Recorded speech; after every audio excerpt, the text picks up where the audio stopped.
Me presento, yo soy Noé Corzo Corral, soy profesor investigador de la Escuela Judicial Electoral.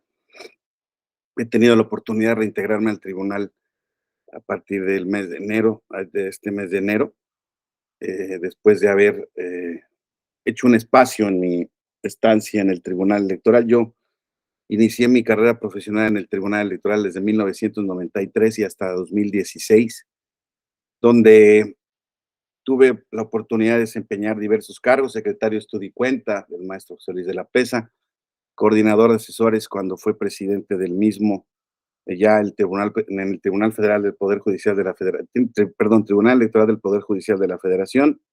Posteriormente tuve la fortuna de ser designado magistrado en la Sala Regional Guadalajara en el periodo de 2005 a 2013, y mi última responsabilidad en el tribunal fue haber sido secretario, instructor y coordinador de la ponencia del magistrado Manuel González Oropesa, a partir de concluir mi encargo, de concluir mi encargo de 2013 a 2016, justo cuando empezó esta nueva integración. Y a partir de entonces fundé un despacho de asesoría de litigio y consultoría electoral, Centro de Litigio Constitucional Electoral. Y bueno, pues a partir de enero de este año, el magistrado de la Mata me dio la oportunidad de volver al tribunal, incorporarme como profesor investigador en la Escuela Judicial, cuestión que le estoy muy agradecida, al igual que a la maestra Gabriela Rubalcaba. Me han recibido con tanta generosidad y con tanta deferencia. Y bueno, pues diciéndoles quién soy, ya que sirve que se hayan dado unos sorbitos de café para estar al 100. Eh, en esta ocasión me tocará desarrollar con ustedes en 2 sesiones el tema de los sistema de nulidades, sus recientes criterios. Como en todas las materias de derecho electoral, pues, siempre es importante generar un contexto, ¿no?, de los temas que se tratan, y no exagero en decirles que el sistema de nulidades en materia electoral es uno de los puntos, pues, más relevantes, mucho más relevantes que se da en el ordenamiento, en el sistema jurídico electoral, político electoral mexicano, porque pues desde luego es el sistema que regula la ineficacia de los actos jurídicos más importantes que se dan en las elecciones. Esto es el voto, el voto en individual, votaciones en su conjunto, y esto puede llegar incluso hasta la ineficacia de una elección en términos totales, de manera tal que se tenga que repetir la elección correspondiente. Este es, este es un salto, pues, determinante en nuestra legislación electoral, porque como ustedes saben, hasta el año de 1988, 1994 todavía, la calificación de las elecciones, por lo menos las federales, me referiré a las federales, se hacían con base en sistemas, en un sistema de calificación política, control político de la legalidad de las elecciones, y eso se daba a través de el colegio electoral de la Cámara de Diputados, de la Cámara de Senadores para su propia elección, de la Cámara de Diputados para su elección, y de la Cámara de Diputados erigida en gran colegio para la elección de presidente de los Estados Unidos mexicanos. ¿Cómo realizaba esta calificación la Cámara de Diputados? Pues absolutamente bajo criterios estrictamente políticos. Era auténticamente, era auténticamente una calificación de índole política, y pues realmente no existían impugnaciones, existían reclamos por parte de diputados, de candidatos en lo general, de algún representante de partido político que le permitían entrar a la tribuna, pero realmente los que la conformaban eran los presuntos diputados electos, que primero calificaban su elección y posteriormente calificaban la elección del presidente de la República. Un sistema político donde al final del camino no se verificaban reglas principios ni el cumplimiento de la ley electoral, que desde luego existía. Leyes electorales han existido siempre, pero sanciones, protección de las normas electorales en su verificación, no existía un control de los mismos actos. Y entonces, insisto, de lo que se trataba era prácticamente de convalidar un acto ya realizado, ¿no? Ustedes saben, en mucho tiempo, hasta ese 1988, hay quien lo ve todavía hasta el 1994, quizá yo diría que ese fue como el punto de quiebre, pero pues evidentemente habían sido las elecciones dominadas por un solo partido político, por un régimen político que realmente no, no propiciaba y no reconocía la pluralidad partidista en el país y que, insisto, llegaba a términos como que en 1976, en la elección presidencial, nada más hubo un solo candidato de un solo partido político, ¿no? El expresidente López Portillo.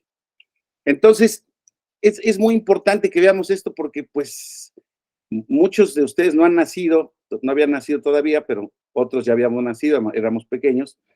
Pero cuando yo tuve la mayoría de edad y pude votar en el primer proceso electoral en 1988, ya se olía, ya se daba un auténtico reclamo ciudadano, ya existía un auténtico reclamo ciudadano, una auténtica pluralidad política, que podríamos decirlo en términos generales, ya, ya se podía apreciar que era auténticamente, ya no era la de un solo color político en el país. Entonces, a partir de ese 1988, no sé si ustedes recuerden, hay algunos datos, o para quienes no lo han visto, no lo vivieron, no lo recuerdan. En ese colegio electoral de la elección de Salinas, la elección donde se cayó el sistema, recuerden ustedes, 1988, no hace casi nada de eso. Yo ya estaba en mi segundo año de la carrera de Derecho. En el colegio electoral de la Cámara de Diputados, el posterior candidato y presidente de la República, Vicente Fox Quesada, salía con unas boletas electorales y se ponía en las orejas, pues haciendo burla o haciendo referencia al candidato que había obtenido el primer lugar, el presidente Salinas, con unas boletas electorales, ¿no? Porque los paquetes electorales se remitían a la Cámara de Diputados y ahí se tenían que verificar pues los reclamos, las impugnaciones que se tuvieran respecto a esas elecciones. Como ustedes podrán imaginarse, pues desde luego los reclamos no eran atendidos. También es cierto que no existía una posibilidad de establecer un reclamo serio en ese entonces. ¿Por qué? Pues porque las elecciones eran organizadas por la Secretaría de Gobernación, ¿no? Por un organismo político más importante del gobierno en turno. Y pues no fue a raíz sino de esto, ¿no? De la famosa caída del sistema, de lo cuestionada que fue esa elección. Hay quien desde un punto de vista respetable, sigue cuestionando o sigue asumiendo como verdad absoluta el hecho de que en esa elección fue la elección, uno de los fraudes más descarados que ha habido en las elecciones recientes de este país. Pero bueno, lo que sí es cierto es que a partir de ahí tiene que empezar a abrirse realmente pues digamos, el espectro. Ya para esa elección se creó el Tribunal de lo Contencioso, el primer Tribunal de lo Contencioso Electoral Federal. Era como en la primera conquista opositora que tenía, pero era un tribunal absolutamente administrativo, era un tribunal de conciencia, integrado por gente respetable, don Miguel Acosta Romero, Emilio Krieger Vázquez, el exministro Franco, el magistrado José Luis de la Pesa, don Edmundo Elías Musi, en fin, gente verdaderamente profesional, abogados profesionales, abogados capaces, que eran aprobados por todos los grupos parlamentarios, pero el problema es que el sistema era muy corto, ¿no? El sistema no tenía la posibilidad de verificar realmente, ni de que sus determinaciones realmente concluyeran en alguna nulidad, en alguna sanción, aquellos actos electivos en donde se pudiera verificar alguna irregularidad que pusiera en duda la legitimidad de su resultado. Sin embargo, bueno, pues ese Tribunal Federal, a raíz de la elección de 88, en 1991, se vuelve el Tribunal Federal Electoral. A la vez que empieza a haber ya esta transformación en 1991 también en un IFE, en un primer IFE ciudadano, que no se da sino que hasta 1994, donde se genera un INE, un IFE, un segundo IFE, una integración, pues digámoslo así, aprobada por todos los partidos de oposición. Y el IFE ya organiza las elecciones, ya no es la Comisión Federal Electoral, desde el punto de vista administrativo. Desde el punto de vista jurisdiccional, existe ya ahora un nuevo sistema integrado en lo que era el famoso Código Federal de Instituciones y Procedimientos Electorales, el famoso COFIPE. Ya existen un sistema de nulidades, existe un sistema reglado de organización de las elecciones perfectamente diferenciado, empiezan a existir obligaciones para el Instituto Federal Electoral respecto de la organización de las elecciones, empieza a haber ya ahora sí un sistema mucho más controlado de quienes integrarían las casillas, un sistema más controlado y reglado de dónde se deben instalar las mismas. Ustedes recuerden que previamente a ello además existían todas esas prácticas que existen en nuestro imaginario político, en nuestro imaginario colectivo, en nuestro imaginario nacional, donde existían prácticas electorales tan deleznables que incluso tenían hasta nombre, ¿no? La urna embarazada, el ratón loco, el carrusel, vamos, toda serie, los mapaches electorales. Y bueno, yo no tuve la oportunidad de verificarlo, yo no puedo decir, yo no estuve en estos sistemas políticos, pero pues desde luego que no surgió del imaginario colectivo de manera gratuita, evidentemente son prácticas que tenían que haber pasado, algunos, desde luego, algunos relatos, algunas historias, algunas políticas dan cuenta de ello, incluso de manera inocente o irónica, pero pues desde luego eran prácticas, pues insisto, la más común, ¿no? La de embarazar las urnas. Ya votaron todos, ok, no importa por quién haya votado, tú métele todas las boletas a favor de nuestro candidato. Bueno, eso puede ser cierto, puede no ser cierto, pues vamos a decir que sí es cierto, pero en cualquier caso era muy complicado que en la realidad realmente pues algún candidato de la oposición, insisto, en 76 ni había, pues hubiera obtenido mayor cantidad de votos que el del candidato oficial. En cualquier caso, lo que es estrictamente cierto era que las condiciones de competencia y de acceso al poder, pues desde luego eran absolutamente inequitativas. ¿Y qué es lo que van buscando las reformas de 1991, 94, ya en este Tribunal Federal Electoral? Es que no tan solo existan reglas para que las elecciones, bueno, desde luego, separar la organización de las elecciones del gobierno y desde luego emitir reglas y condiciones para la competencia cada vez más igualitarias y autoridades ciudadanas. Y en el caso del tribunal, autoridades profesionales, ¿sí? Que quienes se encargaran de resolver los conflictos jurisdiccionales fueran profesionales del derecho, pues reconocidos y desde luego avalados por los partidos políticos. Entonces, en 1991-94 ya se establece un primario sistema de nulidades que de alguna manera es el germen del sistema de nulidades que tenemos hoy en día vigente. Pero desde luego no es sino hasta la reforma de 1996 que este sistema de nulidades auténticamente se consolida y ya se vuelve de pleno derecho. Recordamos que no es sino hasta 1996, ya con la elección del presidente Zedillo. En el 94 todavía hubo un proceso muy, pues digamos, competido, por lo menos se advertía competido entre los candidatos del PRI-PAN y del PRD, que eran el candidato Zedillo, el candidato Fernández Ceballos y el candidato Cuauhtémoc Cárdenas.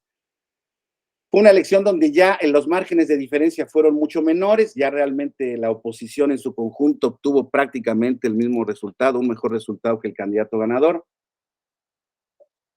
Y yo entiendo que las condiciones políticas hicieron que el régimen político encabezado por el presidente Zedillo, pues se abocara a dos grandes reformas que a mí me parece que son fundamentales. La reforma al sistema judicial, ¿no? Al Poder Judicial ordinario, donde ustedes recuerdan la Suprema Corte de Justicia que existía en ese entonces con una vieja integración de 25 ministros, establecidos en 5 salas, ¿no? Dependiendo por materia y un pleno muy grande. Él da de borrón de cuenta y nueva. Es una reforma que, en mi opinión, o no sé si porque yo estoy muy imbuido de la exclusividad del sistema electoral, no se le da la importancia que auténticamente tuvo. Auténticamente, a partir de 1994, la Corte, en su nueva integración, en 1996, ya se establece un tribunal constitucional, se establecen las bases específicas para que la Suprema Corte de Justicia, que bueno, siempre estuvo llamada a ser el máximo intérprete y garante de la Constitución, pero realmente pues tampoco nunca se ejercía o nunca se distinguía o nunca se reconocía como tal. Si bien es cierto, en la Suprema Corte de Justicia, los ministros siempre estuvo integrada por gente muy honorable, por abogados muy reconocidos, grandes ministros y grandes abogados en sus materias, como poder del Estado era un poder disminuido. Todavía, insisto, estábamos imbuidos en este sistema presidencialista, ¿no? Del que Carpizo dio cuenta de manera magistral en su obra, El presidencialismo mexicano, donde el presidente, pues con esa configuración de poderes metaconstitucionales, le llamaba, él pues era el verdadero líder y dador, el verdadero presidente, ¿no? Casi sin contrapesos y sin, pues casi sin contrapesos y sin reglas internas que controlaran su poder. Entonces, se da esa reforma en el Poder Judicial Federal y entonces se da la reforma electoral con el consenso de todos los partidos políticos, ¿no? Además, los partidos políticos reclamaban todo esto que estamos platicando, reclamaban que las elecciones fueran llevadas a cabo por un órgano independiente, reclamaban que las elecciones fueran elecciones limpias, auténticas, legítimas, y reclamaban que existiera también un sistema jurídico, un sistema jurisdiccional en el cual se pudieran incluir todos aquellos reclamos jurisdiccionales. Ustedes recuerden además que la Suprema Corte, además históricamente, desde aquella famosa disputa añeja de Vallarta contra Iglesias, la Corte se negó a conocer de asuntos políticos en nuestro país, ¿no? No existía realmente ningún control de lo político, de las elecciones, de lo electoral, con aquella famosa tesis de la incompetencia de origen, ¿no? La Corte termina siempre diciendo, no, el conocer de asuntos políticos desnaturaleza nuestra función y entonces nosotros no podemos ser. Entonces, siguiéndose eco de este reclamo, entonces la solución que se encontró fue establecer este órgano jurisdiccional especializado. Se incorpora al Poder Judicial desde entonces, desde 1996, en el artículo 99 se establece como la máxima autoridad jurisdiccional en la materia.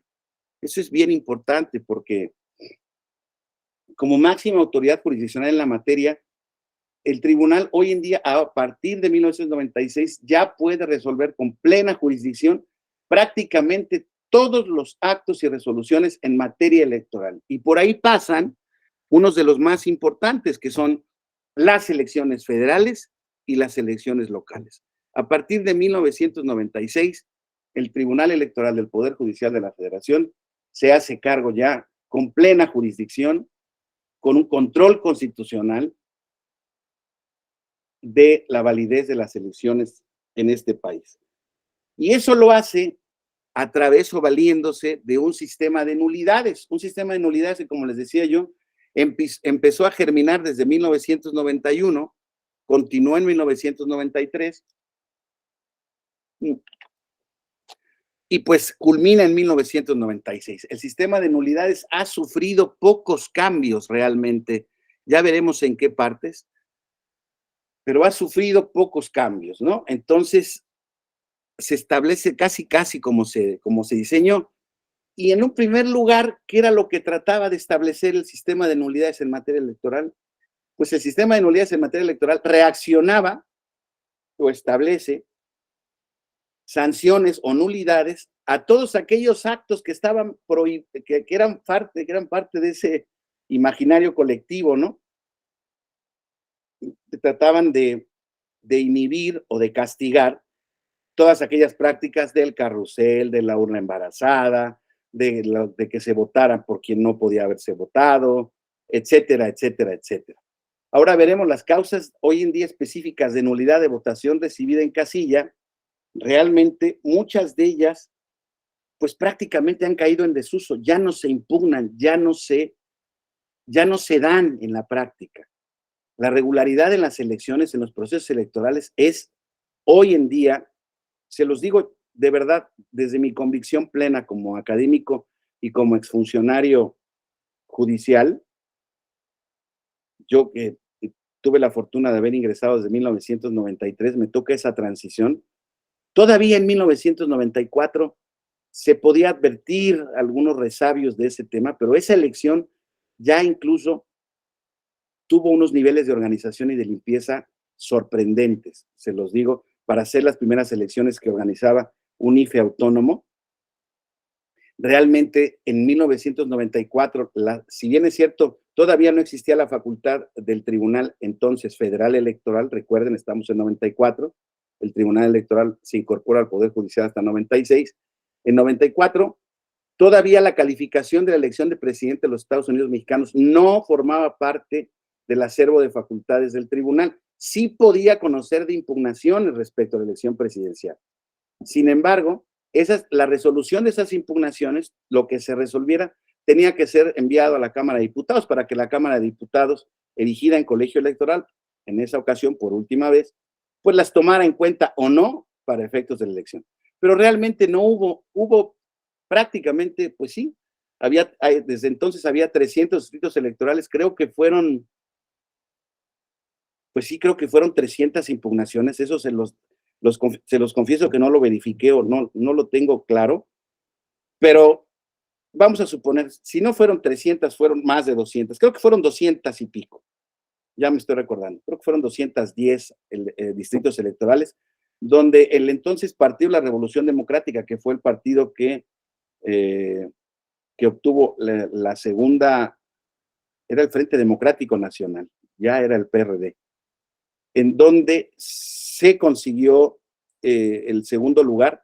Ellos fueron los que interpusieron estos medios de impugnación y era un medio de impugnación genérico en todos los 300 distritos y fundamentalmente se referían a dos cosas en específico.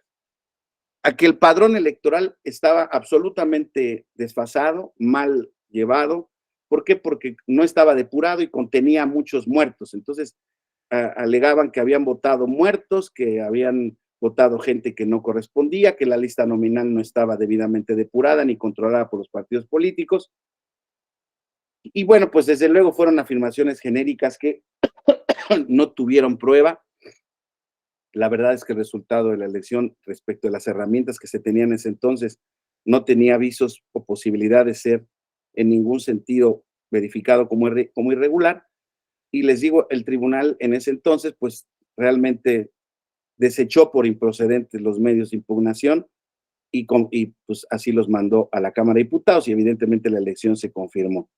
Pero ya en 1996 se pasa la facultad por primera vez al Tribunal Electoral de poder calificar la elección presidencial, no tan solo de calificarla, incluso resuelve las impugnaciones y todos los cómputos distritales de la elección de presidente de la República son enviados por el Instituto Nacional Electoral al Tribunal Electoral del Poder Judicial de la Federación para que el Tribunal Electoral del Poder Judicial de la Federación, concentrando todos esos datos y producto de las resoluciones que se emita o que emitan respecto a las impugnaciones de esa elección,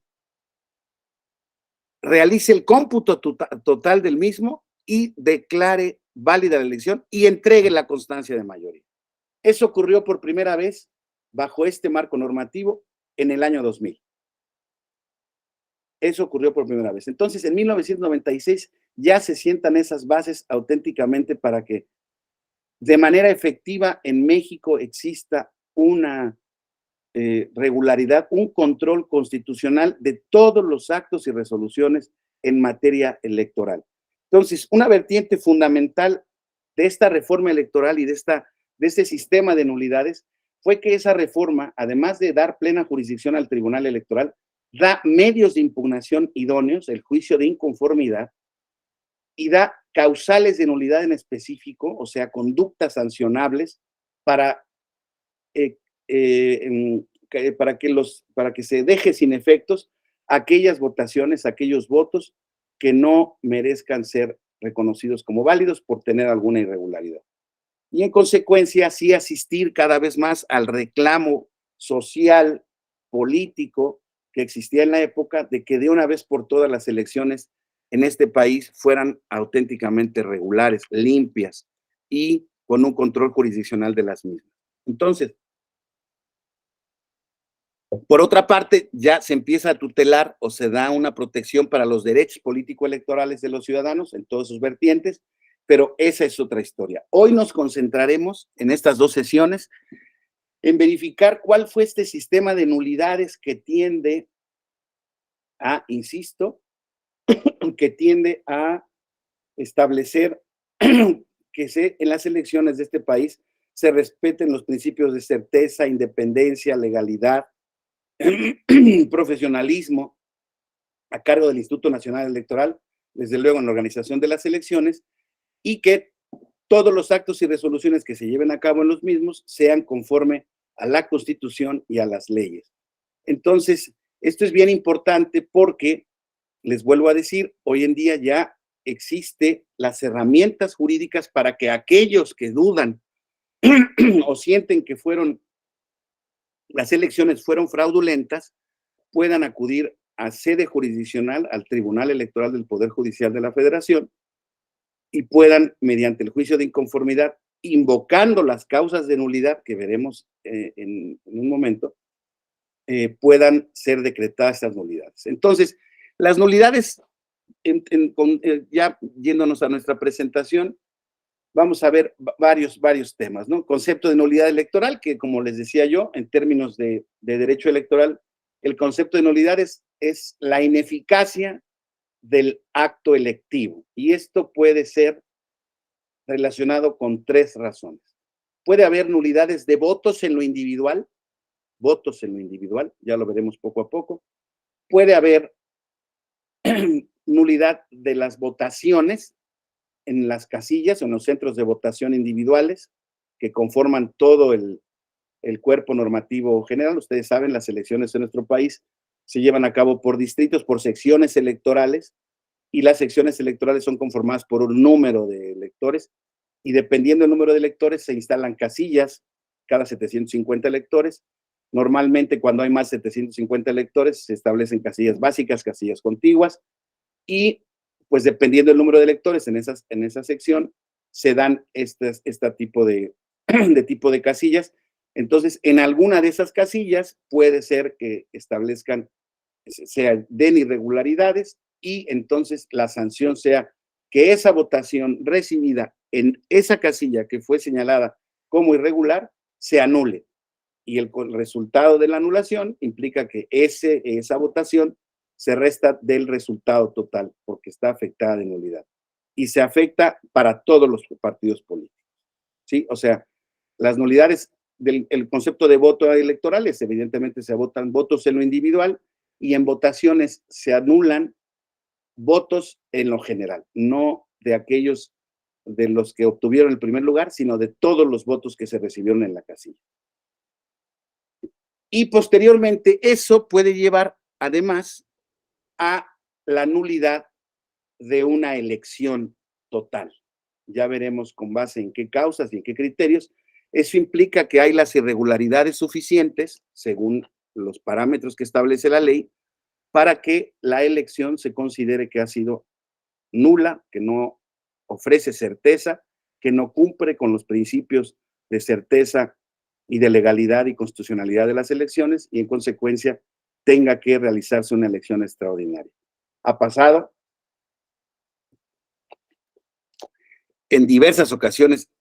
Yo, en la investigación que llevo realizada hasta el día de ayer, y si mis cuentas no son malas, a partir de 1996 que surgió la facultad del tribunal, la integración del Tribunal al Poder Judicial de la Federación, y digámoslo así, la facultad del tribunal de plena jurisdicción de anular elecciones, tengo contabilizadas 32 elecciones que se han anulado. Han sido 4 de gobernador, 18 de ayuntamientos y 4 de diputaciones federales. Pero bueno, eso espero que no sea un dato incorrecto. Lo importante es que, fíjense ustedes cuántas elecciones han pasado a partir de 1996 y fíjense cuáles han obtenido la categoría de elecciones nulas. Además, debo decir que la nulidad de una elección pues es un tema traumático, ¿no? Porque pues desde luego eso implica que pues algo pasó mal en la organización o alguien influyó de más en la organización de manera indebida, lo cual pues desde luego pues es un síntoma anómalo de lo que se está buscando corregir. O sea, quiere decir que persisten prácticas indebidas o que existe gente que todavía no respeta los principios para las elecciones. Pero ya veremos casos en lo concreto. Lo importante es que analicemos cómo se puede analizar la nulidad en estos 3 ámbitos: nulidad de voto, nulidad de votaciones y nulidad de elecciones. La siguiente lámina, por favor. Gracias.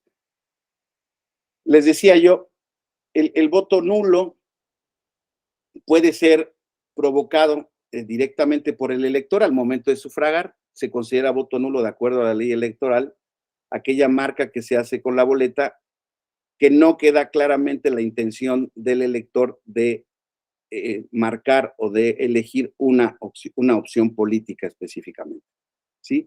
El voto nulo puede ser deliberado o puede ser por equivocación, ¿eh? Eso debemos decirlo, porque hay gente que no sabe cómo cruzar la boleta. Por eso, al momento de la capacitación electoral, el Instituto Nacional Electoral es muy preciso en cuanto a su capacitación respecto a los funcionarios de cómo calificar el voto nulo. ¿Por qué? Porque ese voto nulo se califica al momento de realizar el escrutinio y cómputo en cada casilla. Es fundamental que, y todos, creo que todos lo sabemos, todos estamos conscientes de ello, la elección es llevada a cabo por ciudadanos que son insaculados, que son vecinos de la sección de la casilla donde está instalada, que al día de la jornada electoral llegan, arman la mampara, la urna, despliegan las boletas, establecen su mesa, tienen sus listados nominales de electores y esperan a que los electores formados vengan y pasen y tengan su credencial para votar con fotografía. Se verifica que esté en el listado nominal, posteriormente se les dan las boletas para que el elector acuda a la urna y en la urna el elector de manera secreta o cubierta marca la boleta y posteriormente es depositada en la urna, ¿no? Y una vez que se cierran las votaciones, pues se hacen los cómputos de votos por orden de elección. Y lo importante es que en ese cómputo de esa casilla se empiezan a verificar los votos. Y entonces aquellos votos que no están identificados con una sola opción política de las que están registradas, pues evidentemente se considerará como nulo. Eso se califica. Es bien interesante que en algunos casos en los que la sala ha recontado votos por motivo de medios de impugnación interpuestos, la sala ha llegado a la conclusión de que no importa cómo está marcada la boleta, sino que lo que importa es verificar en todo caso que un símbolo, sin que quede duda, ¿verdad? Aunque no esté perfectamente marcado, esté direccionado hacia una opción política en general. Les pongo un ejemplo que se ha dado en algunos recuentos de votos. Ahí tenía yo la imagen de alguna boleta, pero no es necesario ponerla, porque lo más importante es que imaginen ustedes la boleta electoral que viene en algunos cuadros. Gracias, qué amable, Mónica. No, es para atrás, Mónica, exactamente, ahí estamos. En la otra, por favor. Ahí ustedes ven, dice, está la boleta, dice Diputaciones Federales, marque el recuadro de su preferencia. Pues ahí está candidatos independientes, están los candidatos de algún partido político, de acuerdo a algunas reformas. Acuérdense ustedes hoy en día que están los recuadros por partidos políticos y bueno, pues evidentemente ya hoy en día ya no hay símbolos de coaliciones porque se ha acabado hasta el momento el reparto de votos. Entonces, lo que se trata es de que se identifique qué partido, por qué partido político para efectos de su registro y del cómputo de representación proporcional, por qué partido votaron, no tan solo por qué candidato. Y entonces aquí, pues, ustedes pueden verificar en su boleta, pues puede haber muchas posibilidades, ¿no? Lo normal es que cada uno, donde está el símbolo del PAN, si yo quiero votar por el PAN, pues cruce con una X esa, esa opción. Hay otras personas que le ponen sí, hay otras personas que le ponen voto, hay otras personas que les pongo apruebo, pero hay otras personas que le ponen alguna grosería. Titi, tititi, o rateros, o a la cárcel. Entonces, ¿cómo considerar el voto en esas circunstancias? Bueno, pues desde luego es una facultad de la mesa directiva de casilla. El tribunal ha dicho ya en recuentos en sede jurisdiccional, imagínense ustedes, ya son criterios jurídicos, pues que desde luego que rebasan pues la capacidad que tiene de un ciudadano. Un ciudadano puede ser que la vea y diga, bueno, pues la ley me dice que está marcada perfectamente bien una opción política. Sí, pero dice el tribunal, pero si es una expresión de repudio, el voto no puede ser válido. O sea, está mostrando un repudio a eso. En fin, entonces, en esta casilla se recuentan y se dan los votos, se cuentan los votos válidos a favor de cualquier partido político y se cuentan los votos nulos. Y como yo les digo, hay una multiplicidad para calificar los votos nulos, pero la conclusión general sería como aquel voto que será nulo, aquel voto en el que no quede claro, haya duda razonable sobre a qué opción política el sufragante quería favorecer.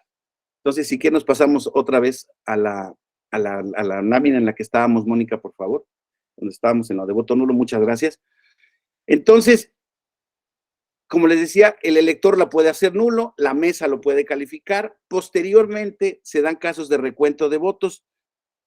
Hoy en día, en el sistema electoral, existen múltiples casos de recuento, que fue también una conquista de la oposición, donde la oposición seguía teniendo muchas dudas sobre cómo se realizaban los cómputos en los distritos electorales.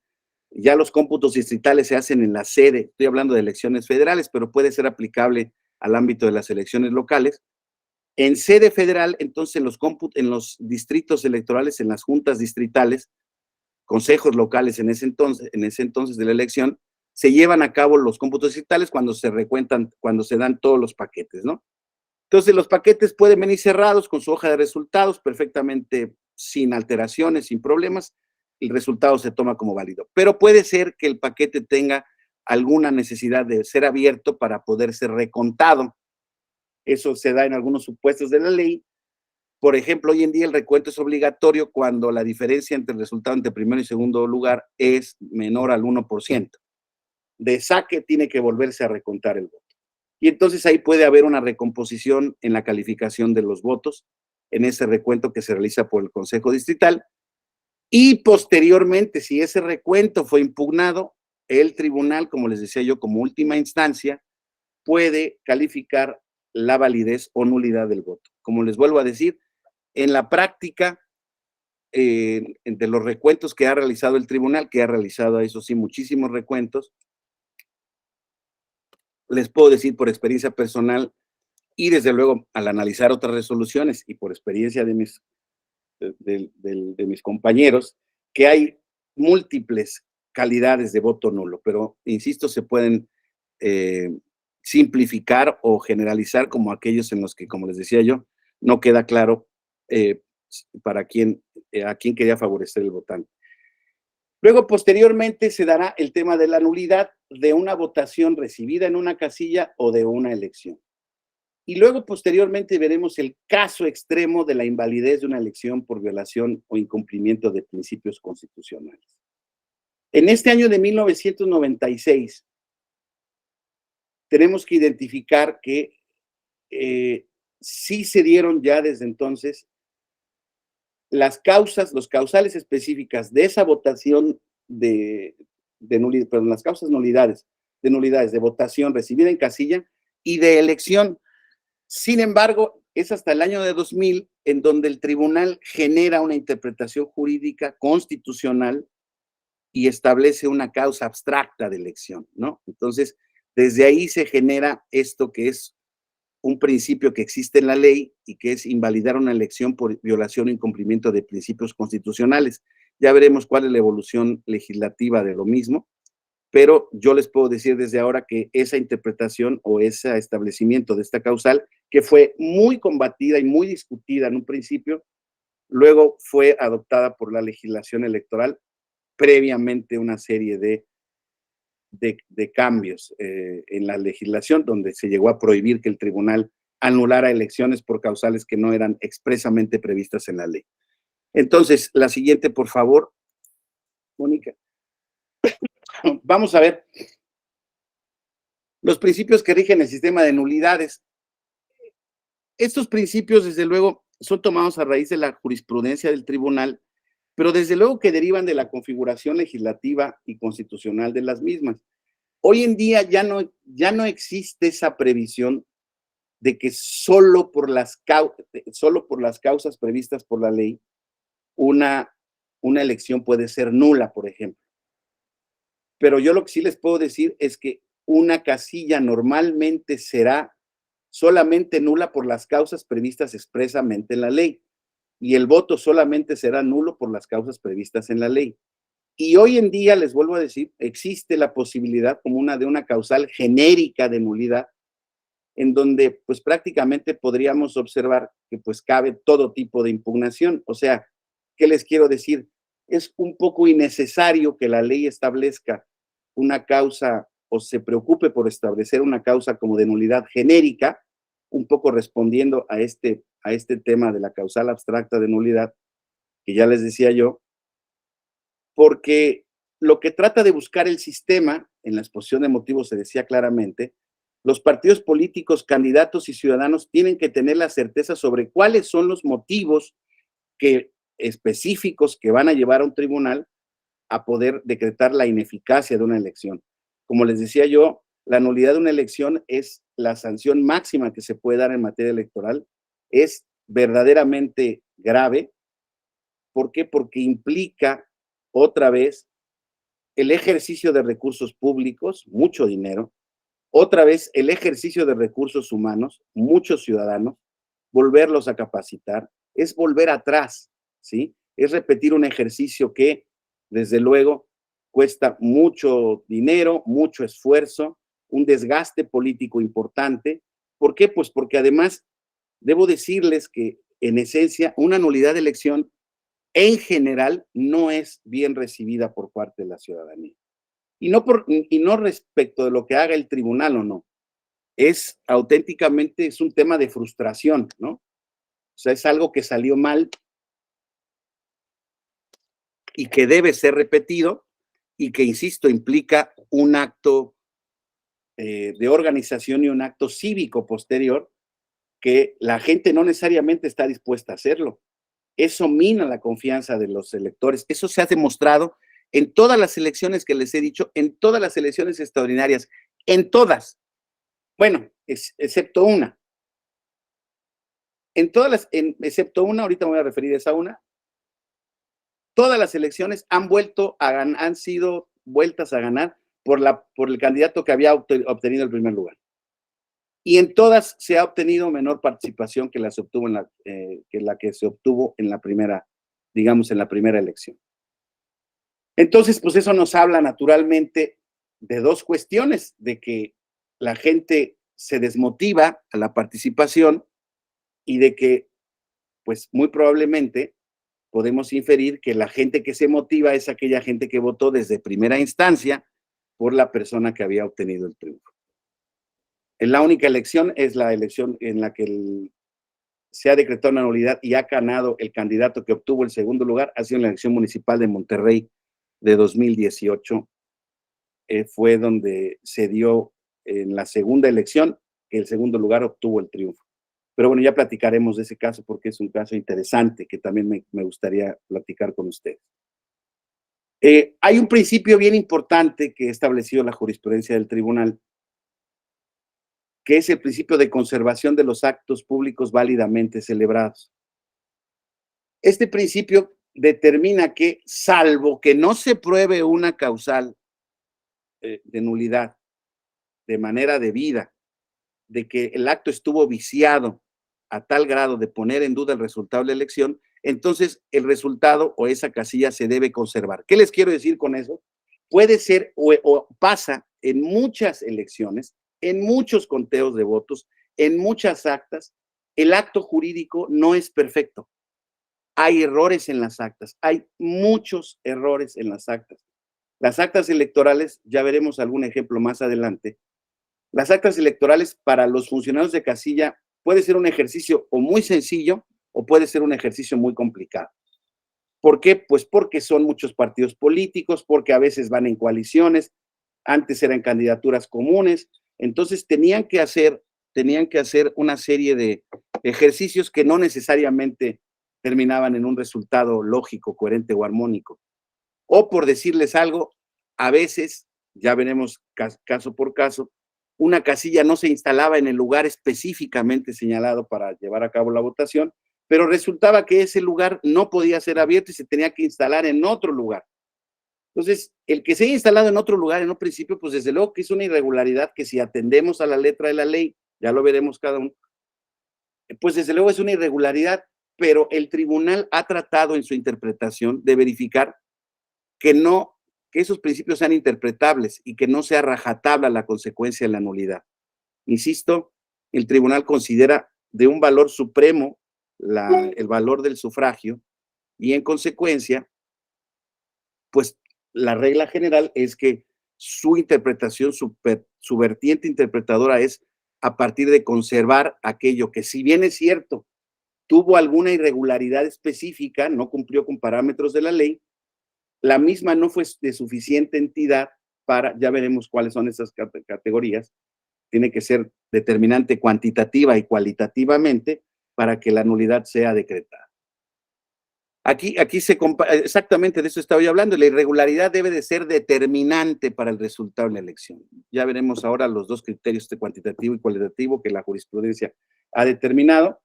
Solamente las conductas calificadas como graves, o sea, son conductas que deben también ser calificadas como graves. En el caso de causales de nulidad generales, ya lo veremos.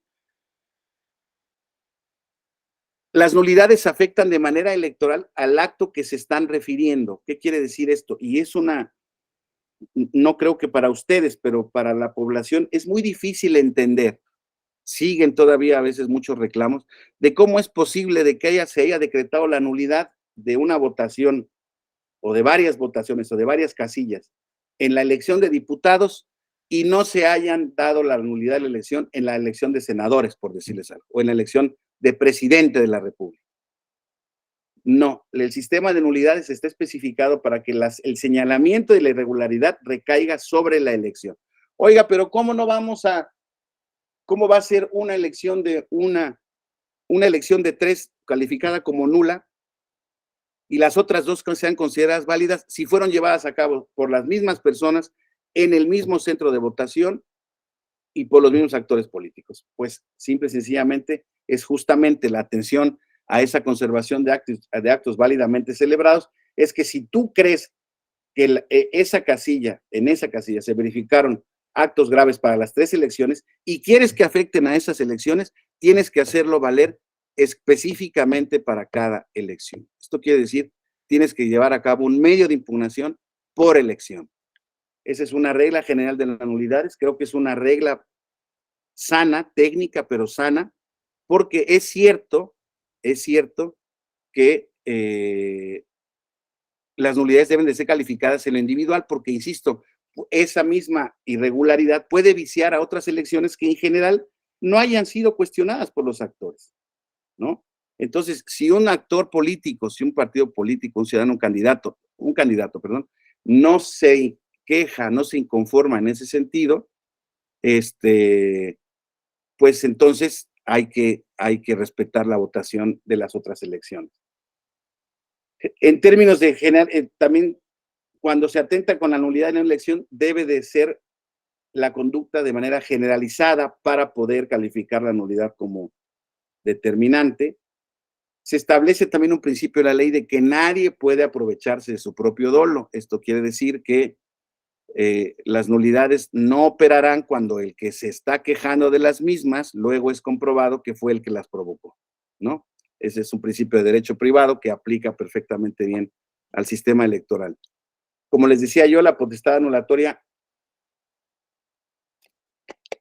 puede ser de oficio, sin embargo, es cierto que se requiere un principio de impulso procesal, un principio de petición de parte, porque una vez que se pide la nulidad de una elección y se verifican ciertas, o se alegan ciertos derechos, ciertos hechos, y se ofrecen determinadas pruebas, el tribunal, aunque no haya sido solicitada la nulidad, el tribunal puede llegar a concluir la nulidad de la misma con base en el cúmulo de irregularidades. Eso se ha interpretado por parte del tribunal como una interpretación también máxima y extensiva del principio de plenitud de jurisdicción.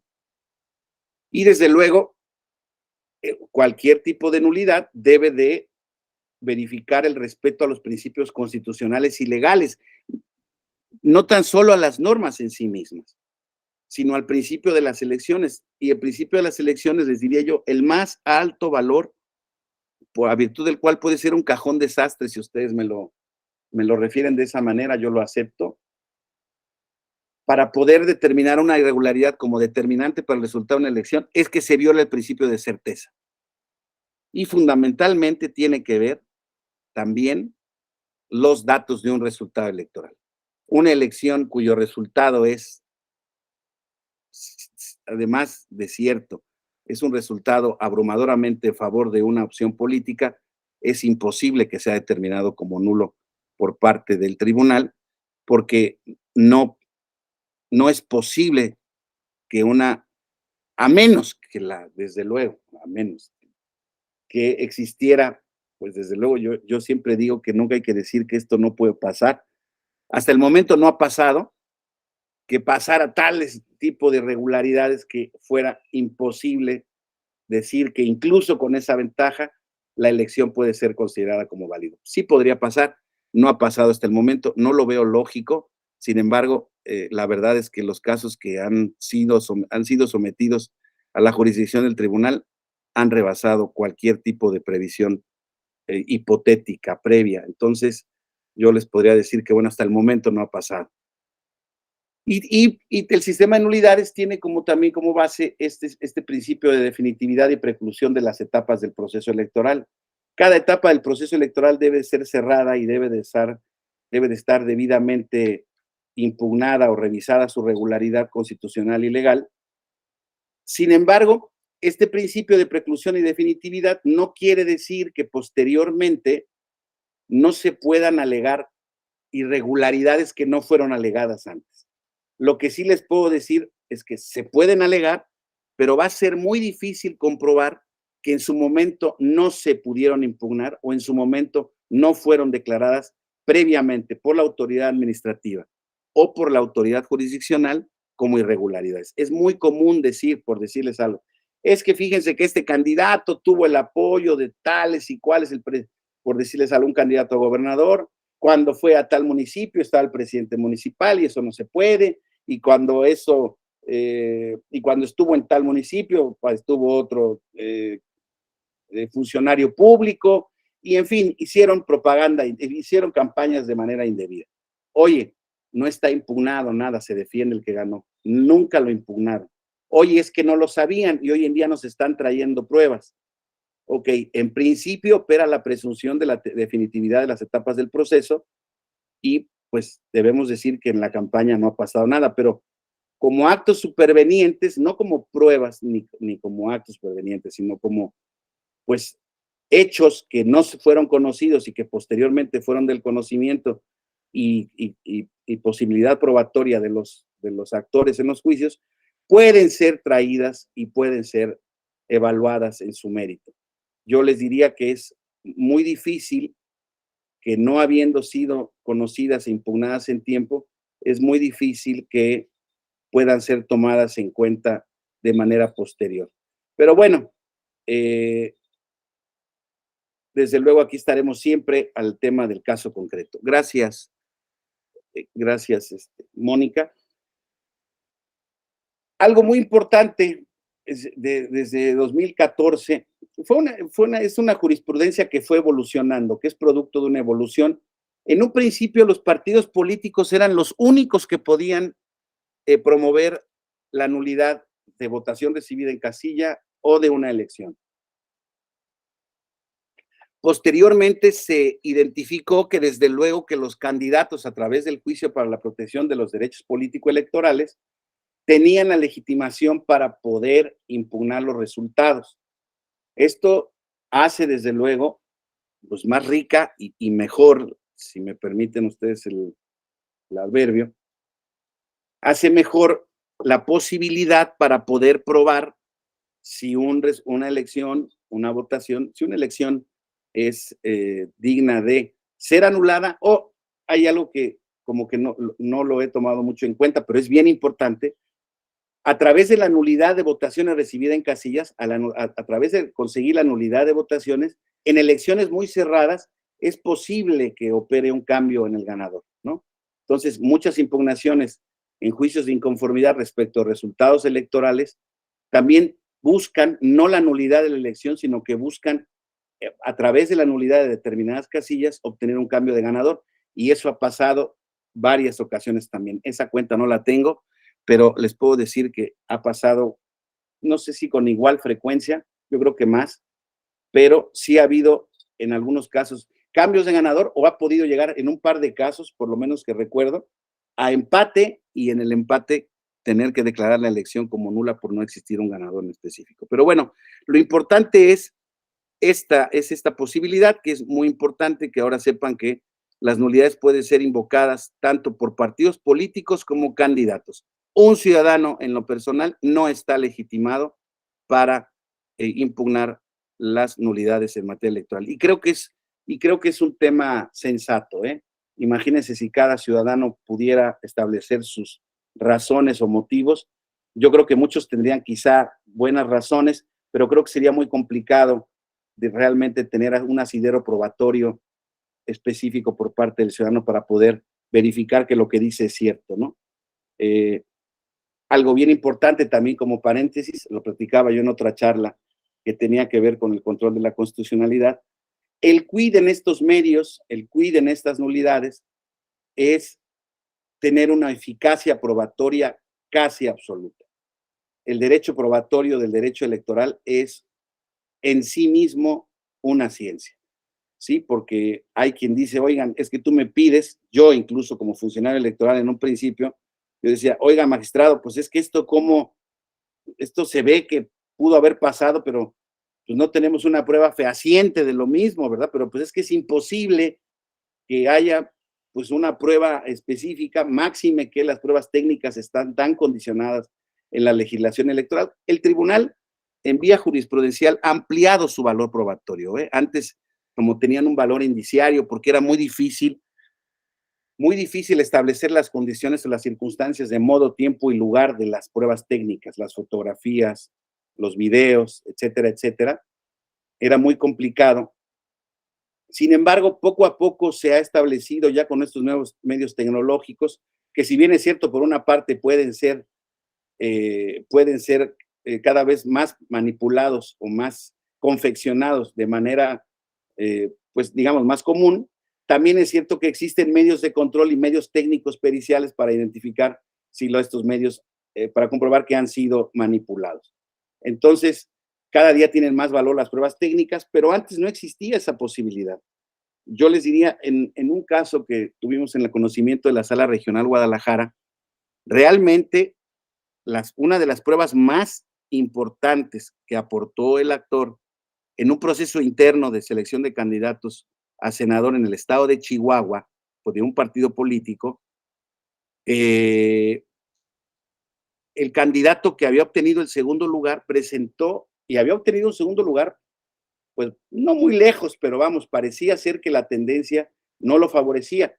Sin embargo, todas las irregularidades que documentó, que en esencia fueron por la ausencia de un padrón confiable, de que había existido un carrusel, que las mismas personas habían ido a votar a distintas casillas, lo comprobó prácticamente con videos, con una narración de videos, con el señalamiento en periódico, fue con pruebas técnicas. Y la Sala Regional Guadalajara tomó la decisión por unanimidad y la misma posteriormente fue reconocida o confirmada por la Sala Superior de que la nulidad de ese proceso electoral interno fue también llevado a cabo de manera indebida. Muy importante también como paréntesis, identificar que esta causa de elecciones, estas causas de nulidad estamos hablando respecto a las elecciones federales, pero los propios estatutos de los partidos políticos establecen normas democráticas para la selección interna de sus candidatos que pueden ser puestas a prueba también para poder llevar a cabo la declaración de nulidad de procesos electivos internos. Tal es el caso, como les digo yo, de la elección del proceso electoral de 2012, si no mal recuerdo, internos de un partido político a cargos de elección popular, específicamente de senadores. La Sala Regional decretó la nulidad de ese proceso electivo interno. Ese es otro debate, eso da para otro diplomado entero, ¿no? ¿Cómo ha sido la jurisprudencia del tribunal en materia de protección de los derechos político-electorales de los miembros o de los militantes de partidos políticos? Pero bueno, es otra historia.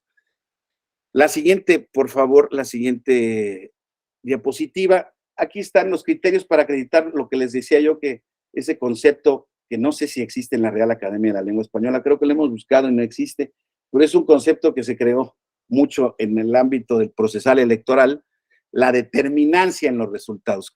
Nosotros decíamos, ¿cuándo es determinante un resultado? Y hay dos criterios, uno cuantitativo y uno cualitativo. El cuantitativo es muy sencillo.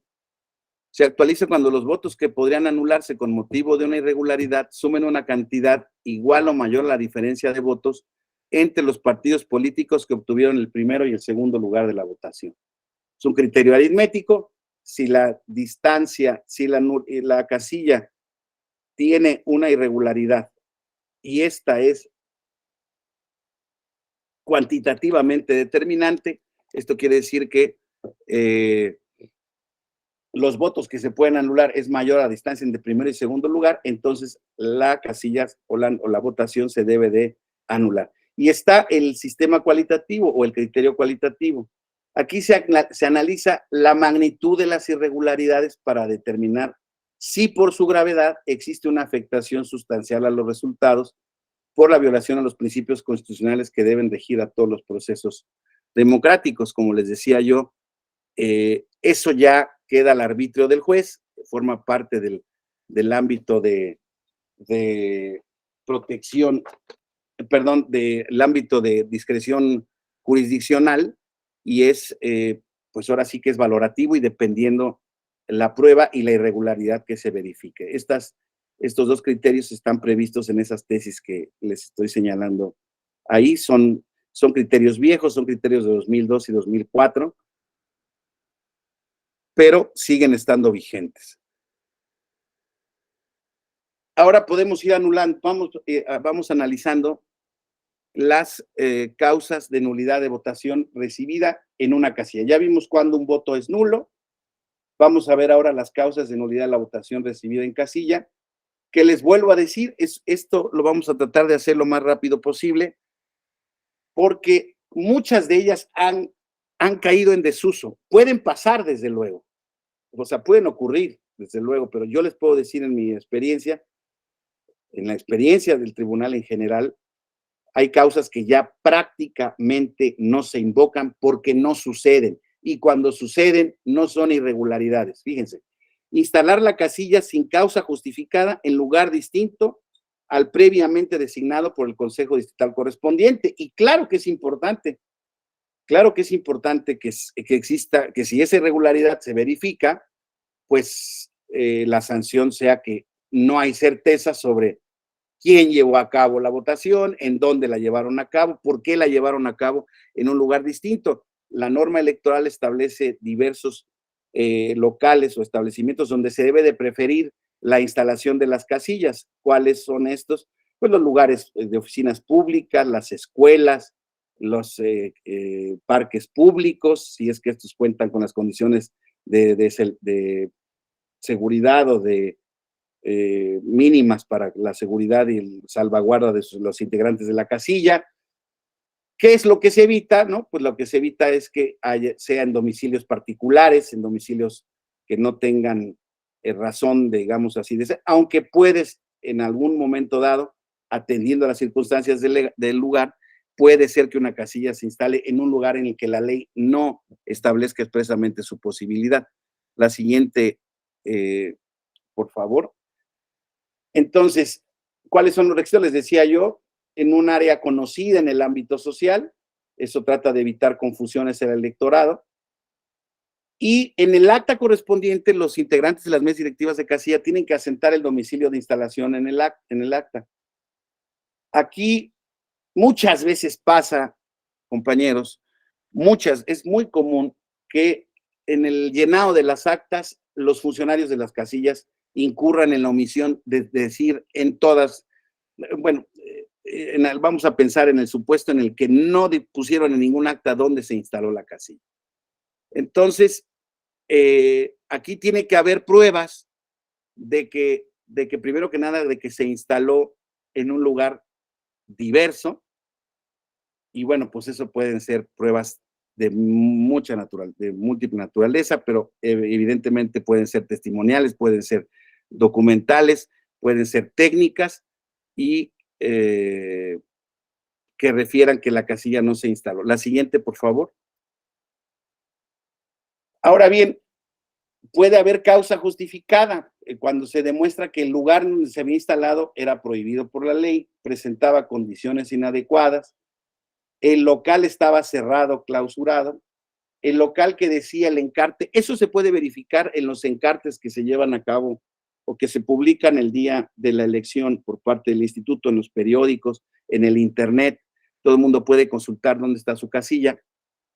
O por ejemplo que, como les puedo decir, puede ser en el pórtico de una escuela, pero de repente empezó una tormenta y se tuvieron que resguardar y en la escuela no había un lugar específico para resguardarse y sí lo había en alguna otra establecimiento o pues digámoslo, sí, casa, inmueble, donde pudieran llevar a cabo la votación. Lo importante es que no debe de quedar instalada en la misma sección, desde luego. Uno de los requisitos es que se deba de ser en el lugar más próximo. Se debe de dejar aviso, pero aún así que no falte, la siguiente lámina, por favor, aún así que no existieran esos datos, los resultados deben arrojar para el juzgador la valoración de que haya provocado la confusión en el electorado. Esto quiere decir que haya faltado la votación de un número considerable de ciudadanos. Ahí podríamos aplicar el criterio cualitativo, ¿no? Cuantitativo, perdón. Oye, es que fíjate, fueron tantos ciudadanos, votaron estos y no votaron tantos, entonces haciendo una operación aritmética decimos, no, bueno, y tendríamos que acudir además al promedio de votación del distrito, de la zona, para poder verificar si en efecto ese cambio de casilla haya causado confusión en los electores. Hace mucho tiempo, compañeros, que no recuerdo que se haya actualizado. Sí se ha actualizado, desde luego, pero hace mucho tiempo que esto ya no se verifica prácticamente. Hay muchos casos, muchos, eso sí, en donde los domicilios no coinciden y a veces no coinciden también en nomenclatura, por decirles algo.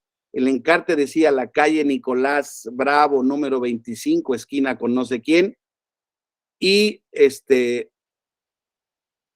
no se existe ese domicilio, pero resulta que existe la Escuela Federal Benito Juárez, que está a unos metros de la misma, y ese domicilio se refería a esa escuela.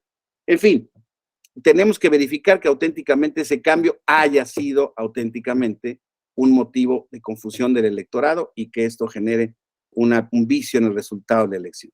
Siguiente lámina, por favor. Otra causal de nulidad de votación recibida en casilla, también es muy complejo advertirla en estos días, aunque puede ser probable que haya en la elección municipal de Monterrey a la que les hacía referencia.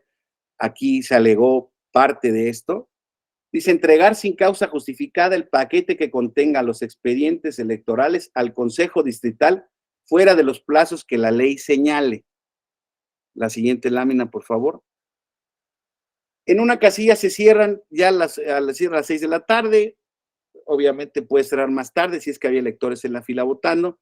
Se cierra la casilla y se empieza a hacer el cómputo de los votos.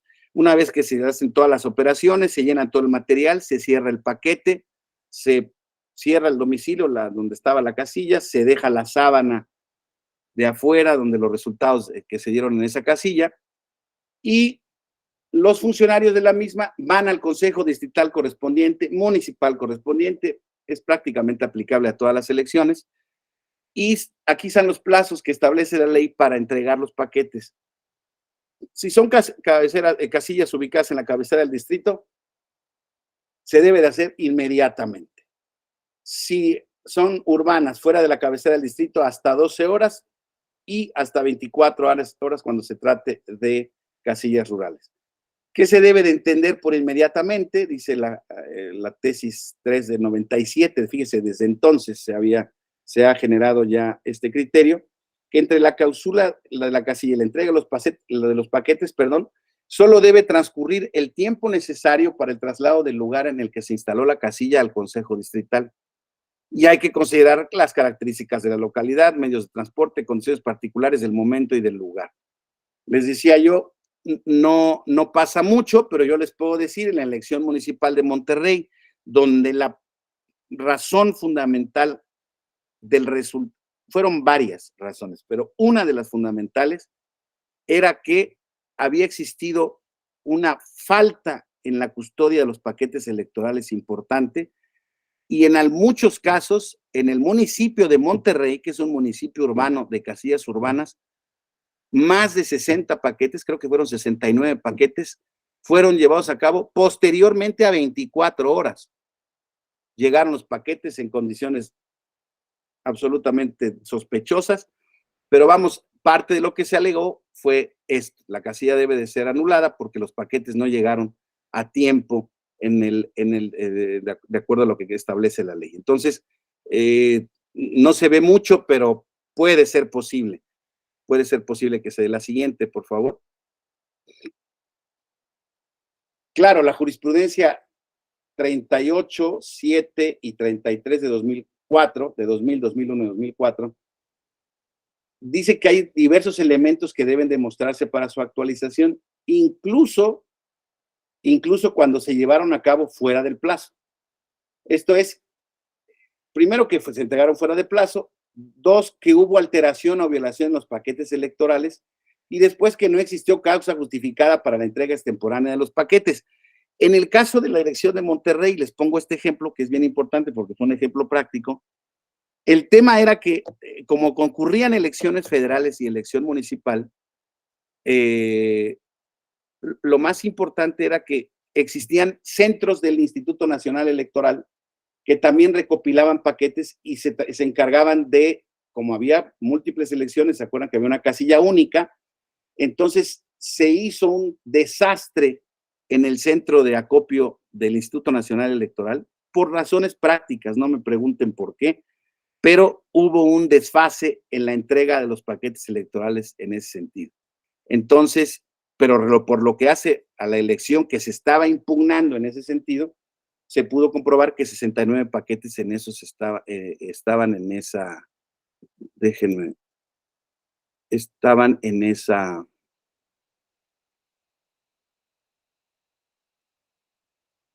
exactamente, dice algún compañero que los plazos para la entrega de los paquetes a los consejos distritales no se alargan como lo señala porque los mecanismos de recolección de la autoridad tienen que ser efectivos para trasladarlos, aunque sea de casillas rurales o ubicadas fuera de la cabecera del distrito. Sí, claro, existen desde luego como una logística muy ya probada y avanzada por parte del Instituto Nacional Electoral, de los OPLES locales, para el traslado incluso de los paquetes en las casillas rurales. Por eso les digo que no no se da mucha este supuesto. Este supuesto es de poca vigencia efectiva, pero les digo, pero sí pasa.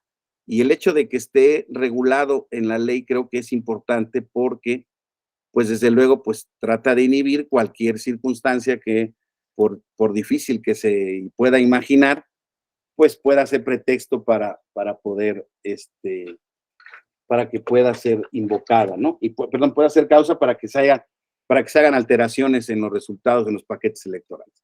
Entonces, la siguiente, por favor. De la misma manera, si una casilla no es instalada en un lugar que fue previamente designado, también la ley establece como causa de nulidad que se realice sin causa justificada el escrutinio y cómputo en local diferente al determinado por el consejo respectivo. La siguiente, por favor. Ahí tenemos una muestra de acta. Estos son hojas de incidentes que se establecen como papelería, es un modelo que fue del año de 91, perdón, de 2021. Aquí lo más importante sería, si se realiza sin causa justificada el escrutinio, hay que dejarlo asentado en los incidentes, ¿no? Este no es tampoco un supuesto de verificación práctica casi nunca, yo lo he visto muy pocas veces invocado y cuando se ha invocado realmente no se ha demostrado. ¿Por qué? Porque tendría que existir un incidente donde el partido político, ustedes saben que en las casillas existen los representantes de los partidos políticos acreditados, que son los que se hacen cargo de ir predocumentando, en su caso, diversas irregularidades que se dan en el proceso electivo, en el proceso de recopilación de la elección, día de la jornada electoral, de la votación. Entonces, la presunción es que el escrutinio y cómputo se lleva a cabo donde se realiza la casilla. Como les digo, los ciudadanos cierran la casilla, le empiezan a guardar el material y una vez que están listos, realizan el cómputo en ese mismo lugar. Si se realiza en un lugar distinto, pues tiene que tener alguna causa justificada, empezó a llover. En muchos casos puede ser que hubo desmanes porque es cierto, alguien me podía espetar hoy en día, oiga, usted dice que los procesos electorales se llevan con mucha regularidad y mucha calma pero existen casos en donde hay irregularidades. Sí, es cierto, es correcto. Entonces, sobre todo, y no tienen que ser municipios ni alejados, ni rurales, en cualquier lado se puede generar un incidente. Sin embargo, pues todos estos incidentes que pueden llevar a cabo este tipo de actuaciones y irregularidades deben de estar probados en estos temas. Antes, en el sistema previo a 1996, fíjense, se establecía un escrito de protesta como requisito de procedibilidad de la impugnación posterior a los resultados de la elección. Decía, si no protestaste, tú no puedes impugnar posteriormente o alegar una impugnación. Claro, el tribunal dijo que eso era inconstitucional porque era un requisito de acceso a la justicia que no podía ser incorporado en la ley, etcétera, etcétera. En términos jurídicos creo que no tiene mayor problema. El tema es que hoy en día yo les diría, si no se protesta en una hoja de incidentes una irregularidad, va a ser muy difícil probarla. Incluso asentándole en el incidente, tienen que existir pruebas de corroboración de que el incidente es tal. Ahora, el incidente, desde luego, tiene una presunción de validez, es una presunción de que lo que se está alegando es real, a menos, ahora sí que como dijera el maestro de la pesa, en paz descanse, a menos que no, ¿no? Depende del tipo de incidente, depende de cómo esté documentado y depende cómo esté probado, ¿no? Esto creo que es de la mayor relevancia para que se entienda cómo a veces los tribunales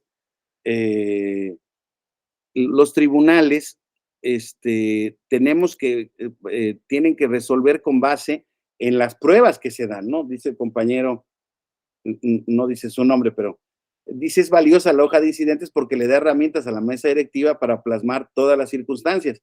El problema es que difícilmente se elabora o detalla en la casilla, totalmente de acuerdo.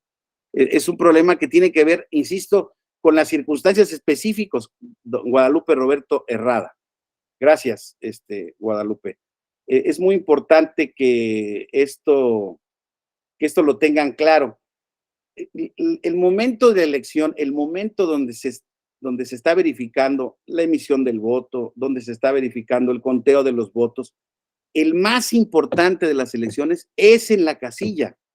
Ahí es donde se da todo, donde están ejerciendo presión alrededor, donde están queriendo influir en el voto de la gente, donde se alega que están dando 500 pesos, que si el teléfono celular, recuerdan que hubo incluso alguna determinación en algún proceso electoral previo de que no se podía meter el teléfono celular para evitar poner la fotografía del voto que se está emitiendo y poder recuperarles. Ojo, yo les puedo decir en la práctica, yo sí, no lo he visto en la práctica, o sea, yo no lo he visto, pero ha habido expedientes en donde sí existen indicios fuertes de que esa práctica existió. Ahora, hay indicios fuertes de que esa práctica existió en algunos temas determinados, en algunos puntos determinados. Como ustedes podrán comprender, si yo puedo llegar a verificar que esa compra de 500 pesos de entrega de una despensa se da en un área determinada, en una colonia donde pueda haber 3 o 4 casillas, y la tengo por acreditada, pues la tengo por acreditada, anulo las casillas, y alguien puede decir, oiga, ese es gravísimo. Si algo pasó en esa casilla, eso puede haber pasado en todo el municipio. Esa fue la operación de Estado. No tengo elementos para dudar de su afirmación, no los tengo. O sea, yo creo que lo que usted me está diciendo es cierto, pero yo como magistrado, como juez, tengo que tener las pruebas. ¿Esto qué quiere decir? Así como me probaste en esas 3 casillas, 4, 5, 6 en la colonia, pues pruébame más. O sea, si eso pasó en todas las demás, es que no tengo equipo, es que no tengo. Es cierto, es cierto, es cierto, puede pasar. Insisto, en el tema probatorio en derecho electoral es muy complicado, y es muy complicado porque, insisto, al tratarse digámoslo así, materialmente de grandes actos jurídicos, ¿no? La elección es un acto jurídico único, ¿no? El día de la elección, que se compone de diversos actos jurídicos individuales. ¿Sí? Es muy complicado encontrar que un partido político, que un candidato tenga las herramientas para controlar todo, pero vehementemente en los alegatos que se hacen personalmente ante los magistrados, es que ahí lo tiene clarísimo, y clarísimo lo tengo probado en estas casillas, les estoy diciendo, clarísimo. Pero no me alcanza, yo no lo puedo extender, aunque tengo un principio de plenitud de jurisdicción, yo no puedo presumir que eso se dio en las demás, no lo puedo presumir, no es válido, jurídicamente no se corresponde. ¿Por qué? Porque actuaría contra ese principio que yo mismo he determinado, de que salvo prueba en contrario, los actos públicos se presumen válidamente celebrados. Y más los actos públicos de una elección que llevan tanta preparación, tanto cumplimiento, tanto reglaje, etcétera, etcétera, etcétera. Entonces es bien importante que identifiquemos que en este tipo de cuestiones probatorias, pues de irregularidades, pues las pruebas sean lo más contundentes posibles y generalizadas, insisto, no vale la prueba individual de ciertos hechos irregulares que sí ocurren en muchas elecciones. La siguiente sería, en este caso, pues, claro, del tema de era recibir la votación en fecha distinta señalada para la celebración de la elección. Pues claro, que no se lleve la recepción de la votación el día de la elección, ¿verdad? En la siguiente, por favor, Mónica, lo que se pretende, pues evidentemente es evitar la manipulación de las urnas, el embarazo, que se lleven de un lugar a otro y que se alteren los resultados. Los elementos que deben llevarse a cabo para su actualización, pues desde luego que no, aquí prácticamente esta es jurisprudencia que tiene que ver con la anterior causa, ¿eh? No, la otra, la que estábamos actualizando, recibir en fecha distinta, pues es una fecha prácticamente de muy improbable verificación en la práctica, ¿no? la verdad es que no se verifica, porque bueno, tendría que haberse dado en otro día o en fechas que no corresponden. Y hoy en día, con el control ciudadano, con el control de verificación de los partidos políticos, realmente es una causa de nulidad que realmente no tiene, no tiene vigencia práctica. La siguiente, por favor, Mónica. Aquí, fíjense, aquí decíamos esto del llenado de la documentación electoral. Aquí hay un ejemplo de acta de la jornada electoral, en donde, si ustedes ven, no es una cosa de fácil llenado, ¿eh? Vienen diversos elementos, la identificación de la casilla, el número de la misma, el domicilio de la misma, los integrantes, quienes actuaron como miembros de la misma, los datos específicos de los representantes de los partidos políticos, luego los resultados, etcétera, etcétera, etcétera. Bueno, este es el acta de la jornada. Luego, si hubo incidentes, como en la hoja que les estaba yo explicando ayer, vean ustedes que el llenado de las actas electorales es un trabajo que deja mucha práctica, mucha precisión, y muchas veces las actas no son llenadas ni completadas, desafortunadamente, de manera completa ni perfecta. Sin embargo, ya hemos dicho que para que pueda ocurrir alguna irregularidad, pues la misma debe de ser. Ha habido muchas veces en donde las actas de la jornada electoral realmente prácticamente traen nada más la firma y el nombre de quienes actuaron. Púmbale, ahí nos vemos, ¿no? No tienen mayor dato dónde se instaló la casilla, dónde se llevó a cabo el comp, tal o cual cosa. Horas en que se abrió, horas en que se cerró. Pero bueno, insisto, esa irregularidad por sí misma no vicia el acto como tal, sino que debe de haber pruebas que acrediten que no se han llevado a cabo, o que hubo irregularidades, perdón, que vulneraron la certeza. La siguiente, por favor, Mónica. Siguiente causal de nulidad de votación recibida en casilla. Esta sí es común, esta sí es muy invocada, porque dice la causal recibir la votación por personas u órganos distintos a los facultados por la ley. El órgano, pues, es la mesa directiva de casilla, integrada por un presidente, un secretario, ahí viene directamente, mire, Mónica, qué amable.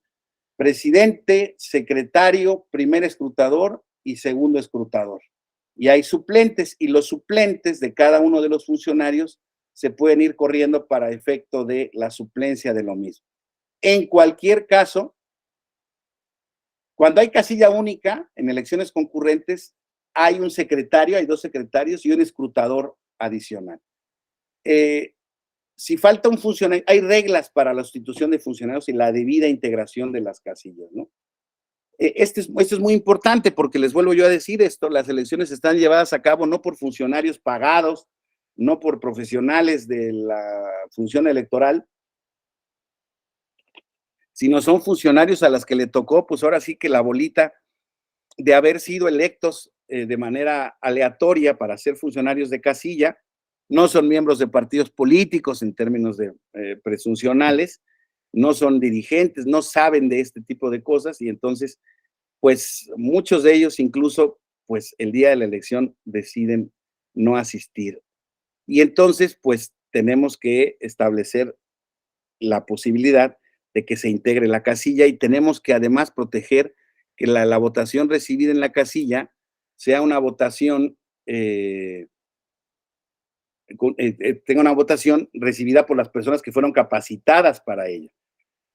Aquí, como les decía yo, la ley establece que si falta algún funcionario, el presidente designará de los electores en la fila a los ciudadanos que ocuparán el cargo de quien no llegó, siempre y cuando tengan su credencial para votar y sean de la sección en la que se encuentra la casilla, y desde luego que acepten el cargo, ¿no? O sea, tiene que haber desde luego ahí un consentimiento por parte del suplente. Y aquí hay mil posibilidades. Como les digo, esta sí es una causa recurrente, porque si bien es cierto, un gran número de casillas son integradas correctamente, en muchas falta un funcionario, en muchas faltan dos funcionarios, en algunas incluso faltan todos los funcionarios, y entonces el Consejo Distrital está autorizado en grado extremo para habilitar de los electores o formados en la fila o de la sección electoral a que reciban la votación. Luego hay diversas jurisprudencias, fíjense, hay diversos supuestos.